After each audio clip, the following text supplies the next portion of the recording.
बिस्मिल्लाहिर्रहमानिर्रहीम। मैं हूं शाहनवाज खान और क्रिकेट अपडेट्स के साथ मेरे साथ हमेशा की तरह पाकिस्तान के साबिक फास्ट बॉलर शाहिद नज़ीर हैं और उनके साथ हमें आज ज्वाइन किया है पाकिस्तान के wicket keeper batsman Kamran Akmal ने, जिन्होंने पीएसएल और फर्स्ट क्लास में रनों के अंबार लगा दिए हैं। सबसे ज़्यादा सेंचुरीज करने वाले कामरान अकमल, जिनको मुसलसल नज़रअंदाज किया जा रहा है, तो आज हमने उनको तकलीफ़ दी है और उनसे उनकी राय जानेंगे कि इतनी ज़्यादा परफॉर्मेंस देने के बावजूद वो पाकिस्तान की नेशनल टीम से क्यों बाहर हैं। जी कामरान, अस्सलाम वालेकुम। वालेकुम सलाम। कैसे हैं आप शाहिद भाई? जी जी शाहिद कामरान, भाई को कैसे हैं भी आप? दोनों ठीक हैं? शुक्र अल्लाह का। Good to see you Shahid भाई, बड़े अरसे के बाद आपके साथ थैंक यू। प्रोग्राम हो रहा है और अच्छा भी लग रहा है। और सवाल आपका जो शाहिद भाई था कि नज़रअंदाज क्यों किया जा रहा है, देखिए मेरा काम है परफॉर्मेंस देना, अपनी फिटनेस वर्क करते रहना और मेहनत करते रहना। वो मैंने की है, उनका जो क्राइटेरिया है वो मैंने पूरा किया हुआ है। तो बाकी देखें, ये सिलेक्टरों की मर्जी है, बोर्ड की मर्जी है, क्या करना क्या नहीं करना कोई नहीं क्या कह सकते हैं। जब उनको बेहतर लगेगा पाकिस्तान टीम के लिए वो सोचेंगे। लेकिन पिछले 6-7 साल से आप देख रहे हैं कि पाकिस्तान की क्रिकेट का अलमिया क्या है। मेरे से ज्यादा तो शायद भाई मेरे सीनियर भी हैं, बड़े भी हैं, मैं इनके साथ मेरा इंटरनेशनल करियर स्टार्ट हुआ है, तो इनको पता कि कैसे क्रिकेट चलाई जाती थी। जब मेरा स्टार्ट हुआ था, जब ये खेलते थे, कितना टफ कंपटीशन था, क्या प्रोसेस था सिलेक्शन का। अब बहुत इजी बना दिया हुआ है। स्टार वाली कैप्स इतनी ज्यादा देनी शुरू कर दी हुई है, एक इनिंग्स पे एक परफॉर्मेंस पे इतने सितारे ऊपर नहीं है जितने जमीन पे आ गए हैं। तो ये चीजें सोचने वाली वजह से हमारी क्रिकेट बहुत नीचे जा रही है। तो ये लेट्स सी क्या होता है इन फ्यूचर। अगर ऐसे ही चलता रहा तो हमारा हॉकी से भी बुरा हाल होगा पाकिस्तान की क्रिकेट का। जब तक प्रोसेस बेहतर नहीं होगा, जो क्वालिटी ऑफ क्रिकेट थी डोमेस्टिक, शायद भाई को पता कितनी टफ होती थी आज से 10-15 साल पहले, वो बड़ी इजी कर दी हुई है। रेड बॉल क्रिकेट को कोई सीरियस लेता नहीं है, फॉर्मेलिटी के लिए पूरा खेल रहे हैं। सिस्टम आपके सामने 6 टीमों का बना दिया हुआ है। तो कितना क्रिकेटर्स आया हो रहा है। डोमेस्टिक क्रिकेट में देखें, इतना लंबे चांस दिए जाते नहीं है, खेला नहीं जाता 1 से 2 साल, तो उससे पहले सिलेक्शन हो जाती। मैंने कहा ना, एक एक इनिंग्सों पे। इसकी वजह से प्रॉब्लम हो रही है। जहां तक मेरा ताल्लुक है, मेरा काम है खेलते रहना, परफॉर्मेंस देते रहना, बाकी सिलेक्टरों अच्छा की मर्जी। कामरान, कामरान ये मुझे बताइएगा कि आप मुसलसल 5-6 साल से परफॉर्म कर रहे हैं, बल्कि हम अक्सर प्रोग्राम में ये बात भी करते रहते हैं कि कामरान हमेशा ही परफॉर्म करता रहता है। लेकिन मुझे ये बताएं कि ये सिलेक्टर्स आपको ही क्यों नज़रअंदाज करते हैं? क्योंकि मेरे आप फेवरेट विकेट कीपर बैट्समैन हो, आपके साथ मैं क्रिकेट भी काफ़ी हम इकट्ठे खेले हुए हैं, डोमेस्टिक में मैंने आपको बॉलिंग भी की हुई है, तो मुझे तो आप हमेशा से ही अच्छे लगते हो। तो मुझे सिर्फ ये बताएं कि ये अभी सिलेक्टर्स तो चेंज हो रहे हैं बार बार, लेकिन आपको मुसलसल क्यों नज़रअंदाज किया जा रहा है? शायद भाई सिलेक्टर जितने मर्जी चेंज हो जाए, आप देखें कि पिछले 5-6 साल से कितने चीफ सिलेक्टर्स आए हैं, कितने सिलेक्शन कमेटी बनी है। जब उनका नजरिया एक है, फॉलो करते जाएंगे सबको, जो पिछले 5-6 साल से होता हुआ आ रहा है। एक्चुअली ये प्रॉब्लम देखें कि विकी भाई के दौर में शुरू हुई है, एक्सपेरिमेंट करने और डोमिनेट करना बोर्ड को, क्रिकेट टीम को, सिलेक्शन को उन्होंने करना शुरू किया। तो ये नौबत आई है पाकिस्तान की क्रिकेट को। तो ये इसकी वजह से मेरे ख्याल से नुकसान पाकिस्तान की क्रिकेट का है। और ये देखें, नुकसान नजर भी आ रहा, कहीं पे भी हम जीत नहीं पा रहे। अल्लाह अल्लाह करके हम एक चैंपियंस ट्रॉफी जीते हैं, 92 का वर्ल्ड कप जीते हैं, 2009 का T20 वर्ल्ड कप जीते हैं। उस वक्त देखें 2009 तक हम लोग कितना अच्छा लेके चल रहे थे पाकिस्तान टीम को। सिर्फ ये नहीं कि प्रोसेस बड़ा अच्छा था डोमेस्टिक क्रिकेट का, लड़के खेलते हुए आ रहे थे। तो ये चीजें नुकसानदेह हैं। मेंटेलिटी चेंज नहीं होगी तो फायदा नहीं है। फिर कोई भी सिलेक्टर आ जाए, चाहे मैं हूं चाहे कोई भी है, उन्होंने अगर लाइकिंग पे पसंद है कोई भी लड़का, तो उनको खिलाना ही खिलाना, जो मर्जी हो जाए, जो उसमें और कोई भी आ जाए। डोमेस्टिक क्रिकेट जब डिपार्टमेंट क्रिकेट होती थी, रीजन होती थी, उससे पहले एसोसिएशन की टीमें होती थी। शायद भाई भी वो खेले हुए हैं, मैं भी खेला हुआ था। कितना टफ कंपटीशन होता था, कितना मैं भी टैलेंट खेला होता हुआ हूँ। था। हमारे जितने ग्रेड्स, हाँ जी, जितने ग्रेड्स जितने ग्रेड्स बने हैं पाकिस्तान के, उस क्रिकेट से बने हैं। डिपार्टमेंट क्रिकेट को अहमियत देते थे, खेलते थे और वो परफॉर्म करते थे, मेच्योरिटी आती थी। बन क्वालिटी क्वांटिटी बहुत ज्यादा थी, क्वालिटी बहुत कम थी। उस वक्त टैलेंट इतना उसमें।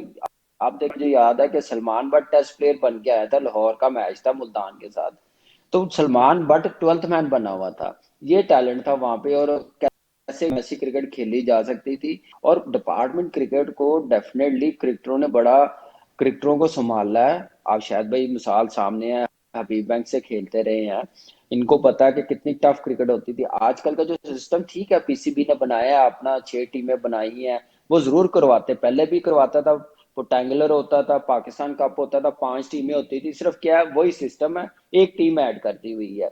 डिपार्टमेंट क्रिकेट आपने खत्म करनी थी। ये सिस्टम चलाता पीसीबी, टाइम देता 1 से 2 साल चलाता, जब देखते हैं कि इसमें बेहतरी है पाकिस्तान की क्रिकेट की, तो फिर बेशक खत्म कर देते स्टेप बाय स्टेप। एकदम से बंद अच्छा कर देना, कामरान, फिर क्रिकेटरों को इतना सफर काम कर रहा है पाकिस्तान। जी कामरान अकमल, बहुत शुक्रिया आपका, आपने अपना कीमती टाइम हमें दिया। आज के प्रोग्राम से फ़िलहाल कामरान अकमल के साथ इतना। इंशाल्लाह आने वाले प्रोग्राम में भी डिटेल से इसके बारे में हम कामरान अकमल से बात करेंगे कि इतनी परफॉर्मेंस और ये जो क्रिकेट बोर्ड में इस वक्त जो लॉबी सिस्टम चल रहा है इसके बारे में भी डिटेल से बात करेंगे इंशाल्लाह अगले प्रोग्राम में। बहुत शुक्रिया कामरान अकमल। जी शाहिद भाई, हम पिछले प्रोग्राम में आईसीसी की बात कर रहे थे कि आईसीसी ने बाबर आजम को जो डिकेड अवार्ड्स था उसमें नॉमिनेट नहीं किया है, लेकिन यहाँ हमारा पाकिस्तान क्रिकेट बोर्ड वो किसी चीज़ पे स्टेप नहीं ले रहा। अब आप ये देखें कि मोहम्मद हफीज़ 2 साल से परफॉर्म कर रहा है और ये जो पाकिस्तान क्रिकेट बोर्ड के अवार्ड हैं इनमें हम मोहम्मद हफीज़ का हमें नाम नज़र नहीं आ रहा। तो ये दोगली पॉलिसी हमारी पाकिस्तान क्रिकेट बोर्ड से क्यों शुरू हो गई है? जी ये अभी से नहीं शुरू हुई, बहुत पहले से है। ये अवार्ड तो अब शुरू हुए हैं, इससे पहले बहुत सारे मामला थे जो बड़ी कंट्रोवर्सीज़ में चले जाते थे। लेकिन अभी ये है कि ये अवार्ड में आप देखें T20 में हाईएस्ट रन्स हैं हफीज़ के, अभी तक 2 पाकिस्तान साल में से कर सबसे रहे ज़्यादा रन्स उसके हैं। बिल्कुल ऐसे तो ही। आप चलो बाकी सबको तो छोड़ दो, T20 को देखते हुए उनका नाम अवार्ड के लिए लेके आओ। आपने मतलब उनका नाम, उनके अलावा भी शोएब मलिक को देख लें, सेकंड हाईएस्ट रन्स हैं उसके, तो उन दोनों को इन्होंने कहीं पे नाम उनका रखा ही नहीं है। अब ये देखिए मोहम्मद रिजवान को इन्होंने best test player of the year का अवार्ड दे दिया है और उनके साथ इमर्जिंग जो फास्ट बॉलर आए हैं, नसीम शाह आए हैं, इवन फवाद आलम का नाम भी ज़ेर गर्दिश था जो 10 साल के बाद उन्होंने सेंचुरी की है, टीम में वापस आए हैं, तो उनका नाम भी ज़ेर गर्दिश था। लेकिन मुझे इस बात की समझ नहीं आ रही कि हमारी क्रिकेट बोर्ड में यहाँ पे ये जो ओहदों पे बैठे हुए हैं, तो ये तो इनकी जो चुदराहट है वो तो किसी से देखिए मतलब संभाली नहीं जा रही। मैच मुझे पे आप ये उसका नाम बताएं, तो नहीं ला आपके नॉलेज सकते। में है कि ये इनका ज्यूरी कौन से अफराद थे जिन्होंने ये नाम डिसाइड किए हैं? आपके इल्म में है कुछ? ये बिल्कुल मेरे इल्म में नहीं है। तो यही यहाँ यहीं पे तो लाइकिंग किसी को पता ही नहीं है। यहाँ पर शायद भाई लाइकिंग और डिसलाइकिंग आती है कि एक बंदा अगर आपको पसंद नहीं है, वो रन्स कर रहा है, वो परफॉर्म कर रहा है, लेकिन उसका नाम आप कहीं भी नहीं इस्तेमाल कर रहे हैं, ना उसका नाम आप कहीं ऐड कर रहे हैं किसी अवार्ड के लिए। ये तो फिर ऑब्वियसली ये आ गई लाइक और डिसलाइकिंग की। सारे लाइकिंग और डिसलाइकिंग पे क्रिकेट हो रही है। जी बिल्कुल ऐसा ही है, लाइकिंग डिसलाइकिंग सबसे पहले है, साथ अगर आपकी लॉबी स्ट्रॉन्ग है।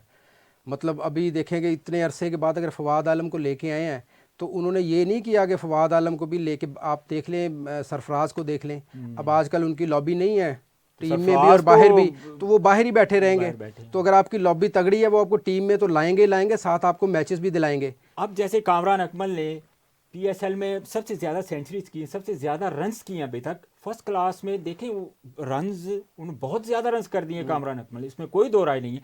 लेकिन अगर आपका क्राइटेरिया ये है लाइकिंग और डिसलाइकिंग पे, आपने अगर पाकिस्तान टीम के लिए लड़के सेलेक्ट करने हैं तो फिर हमारी क्रिकेट का तो अलग ही ऑफिस है। देखिए कामरान मेरा फेवरेट विकेट कीपर बैट्समैन है, मैं इसके खिलाफ भी काफ़ी क्रिकेट खेल रहा हूँ, लेकिन जब इनको निकाला था मुझे तब भी समझ नहीं आई इनको क्यों निकाला है। आप कहीं भी नहीं डालते यार इसको टीम में, आप T20 में उनको टीम में रखो, चेक करो भाई वो परफॉर्म करता है, सारे डोमेस्टिक उस रन से भरी हुई है, उसके रन से। देखें पेशावर ज़ल्मी टोटल इस पे डिपेंड करके खेलती है और इसने तकरीबन हर मैच में कामरान अकमल ने ये प्रूफ किया है, इसने रन्स किए हैं, डिजर्विंग प्लेयर है।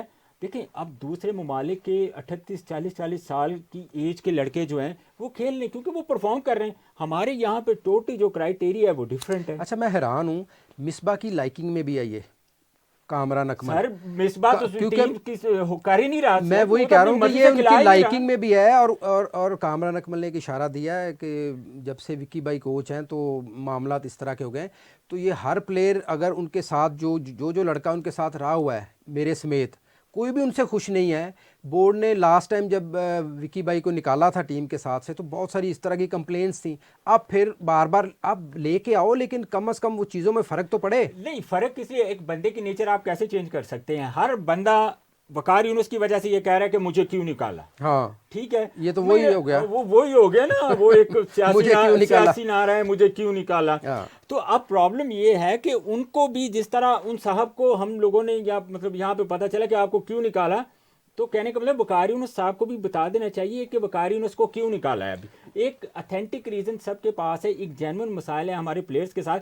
हमें पाकिस्तान की क्रिकेट बहुत अजीज़ है, वकारी यूनुस साहब लगे तुले हुए यहाँ पे पाकिस्तान की डोमेस्टिक क्रिकेट, पाकिस्तान के क्रिकेटर ख़त्म करने के लिए। तो खुदारा मेरी पाकिस्तान क्रिकेट बोर्ड से तो गुजारिश ही है कि खुदारा कोई कोच वगैरह ढूंढ ले। हाँ, बस इस पर नज़र सानी करनी चाहिए क्रिकेट बोर्ड को। अभी खैर ये देखें अभी अगले टेस्ट में क्या होता है। पिछले टेस्ट का तो हमने देख लिया, जो भी रिज़ल्ट निकला, बैटिंग में, बॉलिंग में, फील्डिंग में, तीनों शोबों में पाकिस्तान नाकाम हो गया और न्यूजीलैंड की बर्तरी सबको नज़र आई है। तो अब अगले टेस्ट में ये क्या करते हैं, क्या स्ट्रेटजी चेंज करते हैं, कौन से प्लेयर्स को रिप्लेस करते हैं, ये तो अभी पता चलेगा। मुझे ये बता दें शायद भाई कि पहला टेस्ट मैच पाकिस्तान हार गया, T20 सीरीज़ पाकिस्तान हार गया। अभी तक दौरा न्यूजीलैंड पाकिस्तान टीम के लिए डरावना ख्वाब। ठीक है, जो दूसरा और आखिरी टेस्ट है, आपका क्या ख्याल है पाकिस्तान कहाँ स्टैंड कर रहा है? देखिए आपको ये करना पड़ेगा कि आपको अपनी बॉलिंग स्ट्रेंथ बेहतर करनी पड़ेगी। देखो बैटिंग में आप अभी सर्वाइव कर जाओगे, क्योंकि मैंने मैच देखा है तो कुछ प्लेयर्स ऐसे हैं जिन्होंने बॉडी से अवे खेला है, बाहर जाती हुई बॉल को पंगा लिया और आउट हो गए। तो इस पे शायद ये काबू पा लेंगे। लेकिन बॉलिंग में हमें जैसे फ़हीम अशरफ को खिलाया है, ना वो पूरा बैट्समैन है ना पूरा बॉलर है। आपको अब उनकी बॉलिंग देखिए आपने, 125, 126, 127 पे बॉलिंग कर रहे हैं। तो आपको क्या करना है, आपको एक पूरा बॉलर खिलाना है। अगर उसको खिलाना ज़्यादा ज़रूरी है, उन्होंने 91 रन किए तो उन्होंने एज ए बैट्समैन डाल लें, आप एक पूरा बॉलर साथ खिलाएं।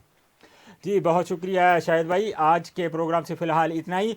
क्रिकेट की कुछ नई अपडेट्स लेके इंशाल्लाह अगले प्रोग्राम में आपकी खिदमत में हाजिर होंगे। तब तक हमें इजाज़त दीजिए। अल्लाह हाफिज़।